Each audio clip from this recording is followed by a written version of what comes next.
Suburban Time Waster, and I'm back with my thoughts on the sequel for American McGee's Alice. Alice, Madness Returns. Another request from Blood Rose Red from Wattpad. Since we're entering Halloween month and I've got no spooky Let's Plays, I thought I could do another review of a spooky game. Be warned that there are major spoilers in this review. I'm talking give away the ending spoilers, because there is no other way to discuss how complex this storyline is without doing so. If you want to go in fresh, you might want to play the game and listen to my review after.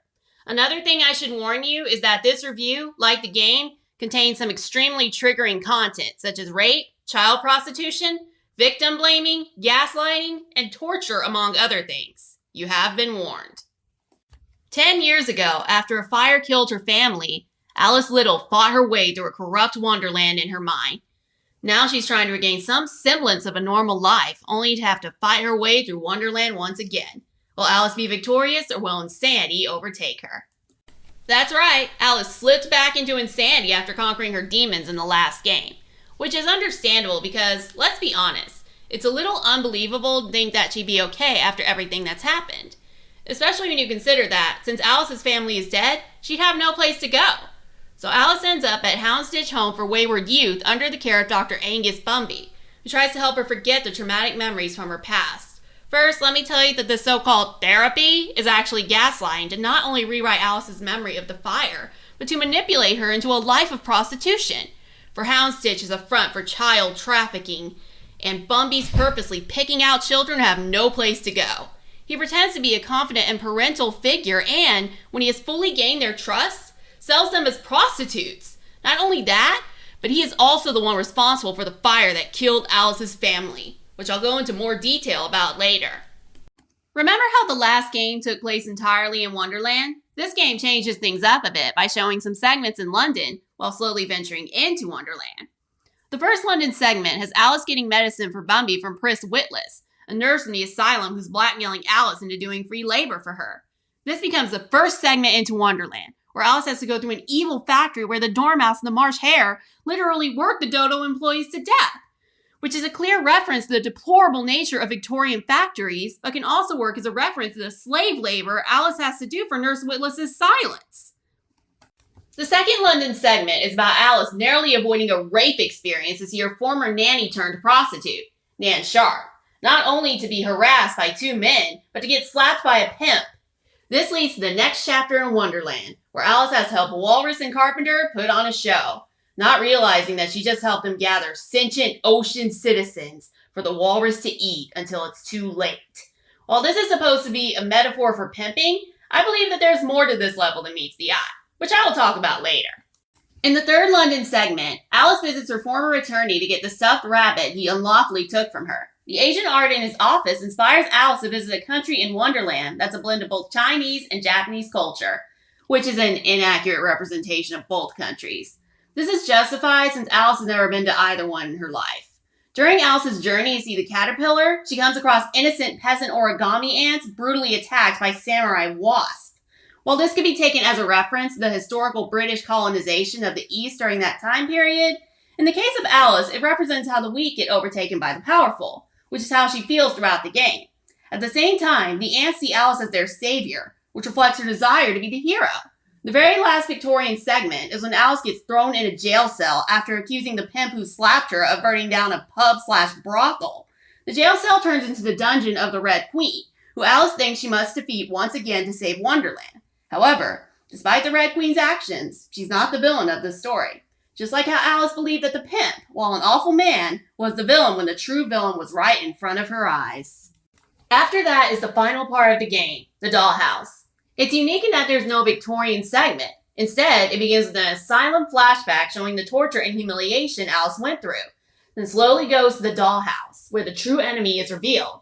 The man I mentioned earlier, Dr. Bumby, who gives Alice and the children at Houndsditch therapy sessions so they can forget their traumas.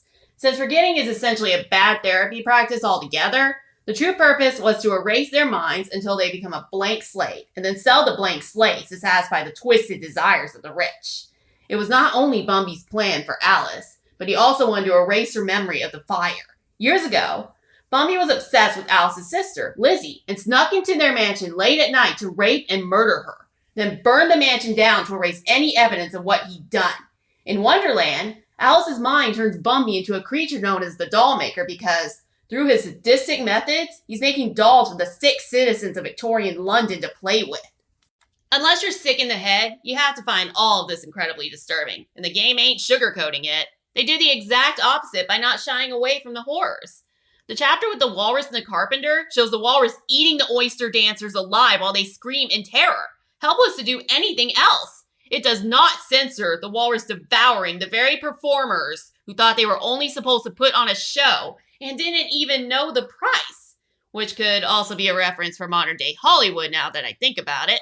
The dollhouse level doesn't shy away from it either, as there are quite a few twisted metaphors for rape and molestation. One example would be the doll girls who attack Alice. In order to defend herself, Alice has to attack them with a teapot or the hobby horse, slowly removing their clothes in the process, which symbolizes what Bumby is doing to the orphans. Not only that, but there are scenes in the game where Alice comes across men who threaten or have actually raped her, and the game does not sexualize this. Instead, they portray it in the creepiest way possible that can make any normal person sick to their stomach. As someone who has played far too many games where rape and or abduction is sexualized, seeing this game portray the actual horrors was a good change. The only exception was the statue of the woman crying blood with a kimono that showed her breast. Something I feel wasn't really needed. However, I do have one problem with the game. The way it's portrayed feels like we're supposed to blame Alice for not seeing the truth, which to me comes across like victim blaming. Alice was only 8 when her house burned down. Sure, she should have at least been suspicious about the noises upstairs instead of thinking that centaurs in the house and Lizzie was talking in her sleep. Yet, if she had known, what could she have done? Go up there to help Lizzie? There's an urban legend where a woman comes back to her college dorm and hears noises that she mistakes for her roommate getting up to some late night fun. She goes to bed and leaves the light off only to wake up the next day to her murdered roommate and a message in blood on the wall saying, "Aren't you glad you didn't turn on the light?" Years later, she gets released from an asylum where her brain was literally picked at. They force-fed her poison and 2 workers took advantage of her. Her mind wasn't fully there, and it was how Bumby could easily prey on her. Not just that, but as a single woman in Victorian London, Alice has no power. She can't own property, and due to her history in the asylum, she probably has no marriage prospects. Had Alice not gotten a job at Bumby's, she would have had to become a prostitute, which, ironically, was exactly what Bumby was trying to turn her into.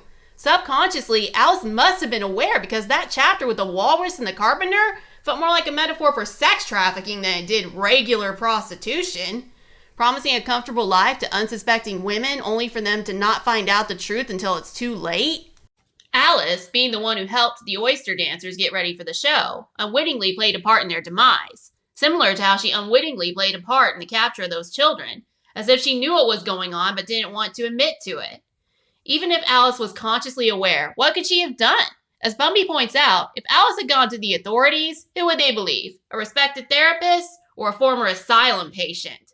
Lucky for Alice, Bumby happened to be standing in front of train tracks when he taunted her, which Alice took advantage of.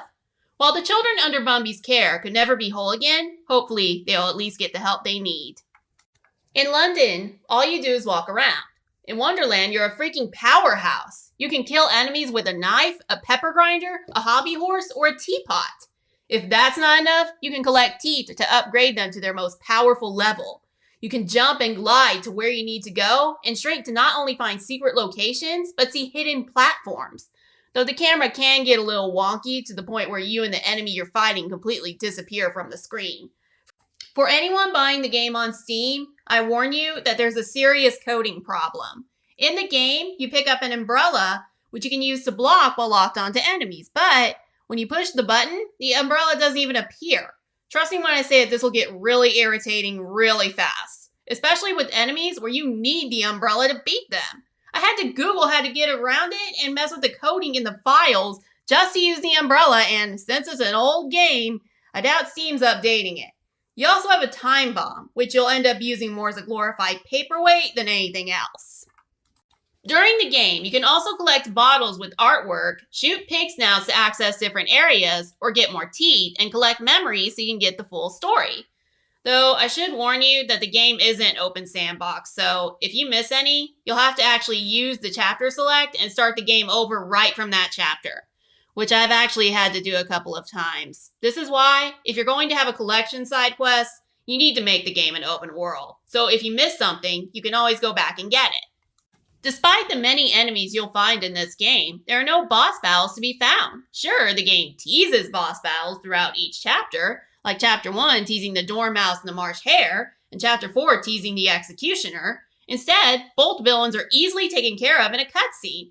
Alright, that's not entirely true. There's one boss battle at the end of the game with the Dollmaker. Apparently, there's a reason for this. American McGee felt that boss battles were becoming a cliche, so he chose not to have them.